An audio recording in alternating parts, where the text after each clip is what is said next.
Elizabeth Warren caught lying about sexual harassment. Senator Elizabeth Warren has another tall tale to add to her story of being part Cherokee Indian. A recent story she told on national television while trying to be part of the #Me Too movement of women who experienced sexual harassment turns out to be just as fishy as her alleged Indian ancestry. Turns out, she told that same story before, and it wasn't as dastardly as she now makes it seem. In the wake of the allegations from numerous women about how now disgraced mega movie producer Harvey Weinstein sexually harassed them, the #Me Too movement quickly gained traction, opening a social media space for women to talk about their private experiences of sexual harassment or abuse. At the Conservative Tribune, site director Josh Manning caught some flack for pointing out that the #Me Too movement was liable to bring out some red herrings, women whose stories were not truly indicative of what many have suffered in the workplace, or in daily life sexual harassment and abuse. As Manning wrote on his Facebook page, someone needs to ask, how many of the #Me Too statuses come from women not legitimately harassed? And cue the hate. Turns out, we apparently have at least one. Elizabeth Warren. Warren appeared on Meet the Press on Sunday and told a story about an incident at the University of Houston early in her academic career, saying, "Yes, I have a Me Too story too. I was a baby law professor and so excited to have my first real teaching job. And there was this senior faculty member who, would tell dirty jokes and make comments about my appearance. And one day he asked me if I would stop by his office, which I didn't think much about. And I did. And he slammed the door and lunged for me. It was like a bad cartoon.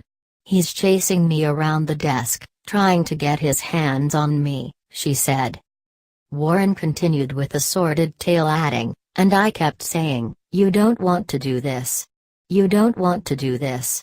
I have little children at home. Please don't do this." And trying to talk calmly. And at the same time, what was flickering through my brain is, if he gets hold of me, I'm going to punch him right in the face. After several rounds, I jumped for the door and got out. And I went back to my office and I just sat and shook. And thought, what had I done to bring this on? And I told my best friend about it. Never said a word to anyone else. But for a long time, I wore a lot of brown. Then she homed in on her central argument.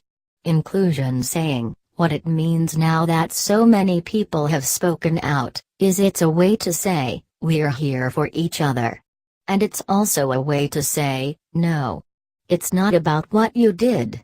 He's the one who stepped out of line. And this is on him. Well, the Boston Globe noticed that Warren had told this story at least once before. During the funeral of that terrible senior faculty member. However, when she told it then, it was much more lighthearted. As the Globe noted, when Senator Elizabeth Warren on Sunday told a national television audience a personal story of sexual harassment from her days as a young law professor, she described a harrowing incident that left her shaken. She said that she wondered if she'd done something to deserve it and that she told no one but a close friend. But the tone of her telling, recounted on NBC's Meet the Press, appears to be inconsistent with the reportedly more light-hearted manner in which she described the same incident 2 decades after it occurred, during the memorial service for the senior University of Houston faculty member she accused of pursuing her around his office. During the service after his death in 1997, Warren spoke fondly of law professor Eugene Smith and told the gathered mourners she was laughing as Smith chased her around his desk, according to a colleague's memoir. The writer of the memoir, however, now says he might have treated the incident too lightly. Maybe so, but either way, one version of the story is clearly not true.